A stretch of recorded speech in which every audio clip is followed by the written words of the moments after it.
You're going to get knocked down several times.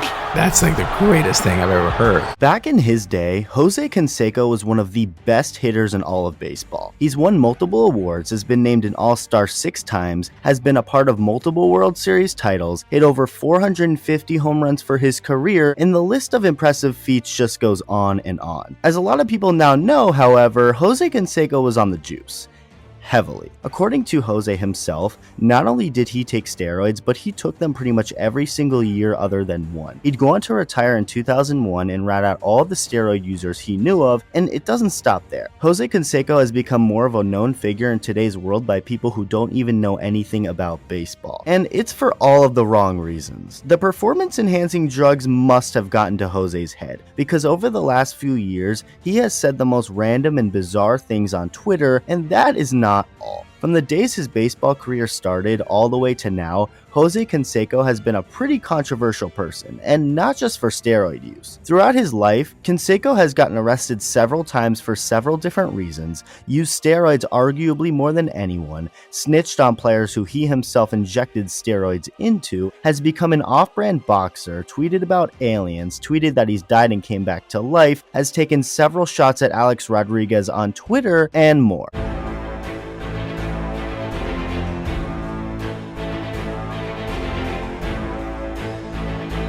Jose Canseco wasn't even drafted early in his draft class. In fact, he was drafted all the way in the 15th round by the Oakland A's, but it didn't take him long to impress. As he was making his way through the minor leagues, Jose Canseco was looked at as a very highly touted prospect. Being nicknamed the Natural, called the best prospect since Willie Mays, was called a combination of Roberto Clemente, Dale Murphy, and Reggie Jackson, while also being compared to Mickey Mantle, winning the Baseball America Minor League Player of the Year award in 1985. After getting called up to the A's that September, Canseco would go on to immediately be named Player of the Week September 23rd to the 29th, and off his career began. Before the 1986 season even started, Jose Canseco was expected to win the Rookie of the Year award, and he did, hitting 33 home runs in 157 games. 1987 was the world's introduction to the Bash Brothers, when Mark McGwire joined Canseco on the A's, won Rookie of the Year himself, and the two immediately became a fearsome duo in that lineup. In April of 1988, Jose Canseco guaranteed everyone that he would hit 40 home runs and steal 40 bases that season. And he did that too, hitting 42 homers and swiping 40 bags while winning the American League MVP award. The A's would go on to lose in the World Series that year by the hands of the Dodgers, and although playing only 65 regular season games due to an injury, helped lead the A's to a World Series championship in 1989.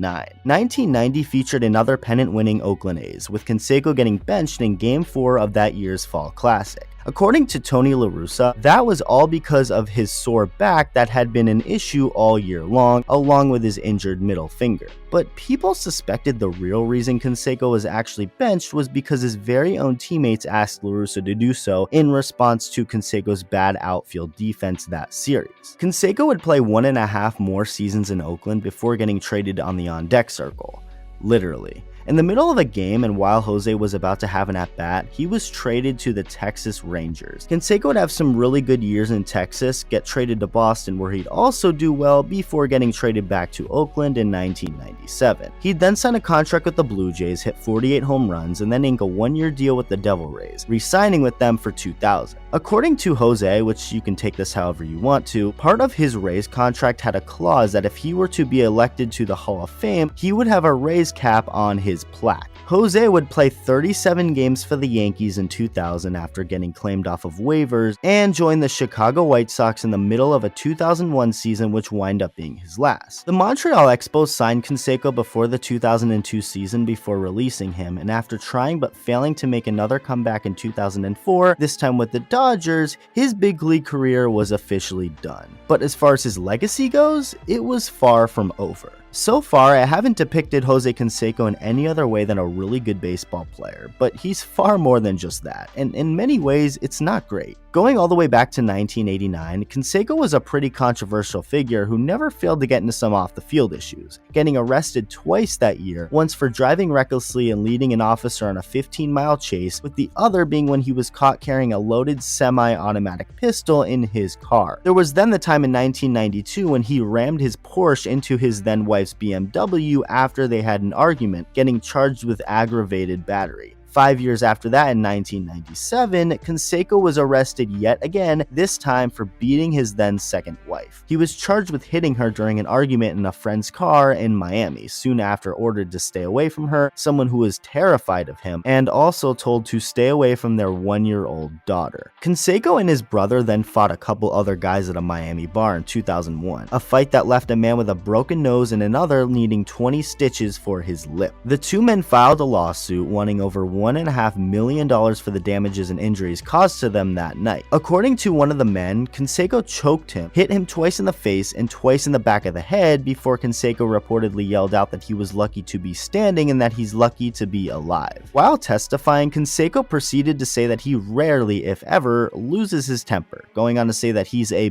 big teddy bear. Although he might like to think of himself as such, there are way too many events that contradict that statement. In 2005, Jose Canseco released a book called Juiced, and this was a book that got a ton of attention for multiple reasons. In this book, Canseco talked about a number of things, with the biggest being what the title of course implies, where he named off several players that he knew took steroids along with him. But before we get into that, there are some pretty amusing things in this book that I want to mention. According to Canseco, and again, whenever I say that, take it as you will, the popular singer Madonna loved him and wanted to have a kid with him. Why did Jose Canseco bring this up? So he can brag that he was never really interested in her before she reportedly got involved with Alex Rodriguez, while also bragging that he's gotten with hundreds of women in his life. By the way, this isn't the last time you'll hear about A-Rod, someone Jose Canseco despises to this day. He also claims to have ran a 3.9 40-yard dash, something that would be the fastest ever recorded. I guess you can never say never, but that seems like a stretch. The main juicy part of the book, Juiced, is the fact that Jose Canseco ratted out a number of players who he knew took steroids, some of which he even injected with himself. In some occurrences in particular, Canseco remembers cramming into bathroom stalls with Mark McGwire before injecting a needle into McGwire's behind, going on to say that he introduced steroids to Jason Giambi, someone who apparently used to inject them with Canseco and McGwire. He also snitched on guys like Rafael Palmeiro, Ivan Rodriguez, and Jose Gonzalez, claiming that he eventually injected all three of those players himself with illegal substances. Canseco has never been shy about his use of steroids, admitting that one of the only years he didn't take any was in 1998 because he was in the middle of a divorce and did not want to use steroids while handling depression from the situation he was in. Ever since then, things have only gotten even more wild, and it started when Jose began a boxing career. In 2008, Canseco challenged former NFL player Vai Sikahema to a boxing match for 30 grand, and it lasted 1 minute and 37 seconds, with Canseco getting knocked out right away. He then fought radio personality and former child actor Danny Bonaducci in January of 2009, with that match ending in a draw. Canseco would later lose to 7'2" tall kickboxer Hongman Choi in May of 2009 in a kickboxing fight, slipping and then tapping out, going on to beat Todd Polton in a celebrity boxing match in November of 2009. As far as guns go, I wouldn't trust Jose Canseco around one, because not only could he accidentally shoot you, but also accidentally shoot himself, which is exactly what he did. In 2014, while cleaning his gun at his Las Vegas home, Canseco accidentally shot his left hand, injuring his finger before having surgery and fully recovering. So when I put the gun down, I look around looking for the bullet. I look at my hand, my finger's gone. It's actually backwards this way. Blood's spurting out, so I clamp it down and looking for my finger on the ground. And as of February of 2021, Canseco fought Billy Football from Barstool Sports, and he sure hyped up this fight confidently, claiming that he would win it easily and knock him out in the first round, only to lose in 10 seconds. The fight had just barely begun, and Jose went down to the ground, wincing in pain while grabbing his shoulder, later saying he injured it months prior. Immediately, people began accusing Canseco of taking a dive and throwing the fight, and it certainly seems that way, especially considering the fact that he still made $1 $1 million from the fight despite it lasting literally 10 seconds. People were not happy, with tons asking for their money back, understandably so. I mean, it was a mess. We then get to Jose's tweets. For those who don't know, you may think these tweets might be your typical controversial tweets from the past that come back to hurt people and their reputation, but nope. These tweets are just hilarious yet fascinating with a hint of disturbing. I told you that I was going to bring up Alex Rodriguez again, and I wasn't lying, because Jose Canseco's disdain for A-Rod might be bigger than Emperor Palpatine's disdain for the Rebel Alliance. Canseco has loads of tweets attacking A-Rod, tweeting things out like, "Happy Easter to everyone except Alex Rodriguez," "Happy July 4th to everyone except Alex Rodriguez," and a "Happy 420 to everyone except Alex Rodriguez." He's challenged A-Rod to an MMA fight, accused him multiple times of cheating on Jennifer Lopez, which actually came out to be pretty true, so 1 point for Jose. He also challenged A-Rod to a polygraph, told Jennifer Lopez to call him while literally tweeting out a number for her to contact, and more. If you think this is as good as it gets, strap in. Jose Canseco has tweeted out some things that should make us all afraid to ever use steroids. He's tweeted things like, "Yes, time travel is possible. We'll explain later." And "Just got pulled over with goats in the car. The cop laughed at our poor goats."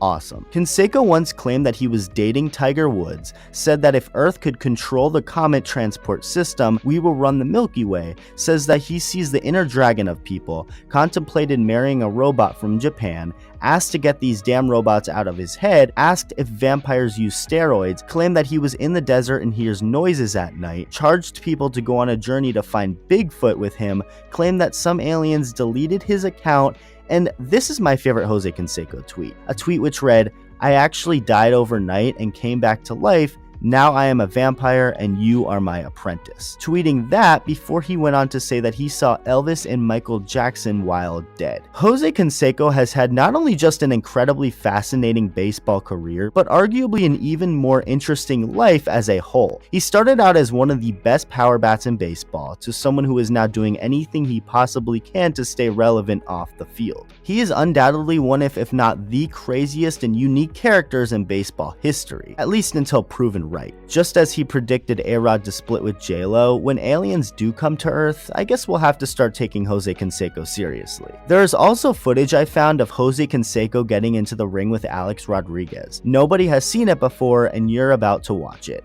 Here it is. What is the deal between you and A-Rod? What happened between your ex-wife and A-Rod? Because you put some pretty damaging evidence in there. Well, I think he realized that I despise him. You're going to get knocked down several times. That's like the greatest thing I've ever heard. Well, you're an asshole. Hey, are you serious about this? And I've been told by many people.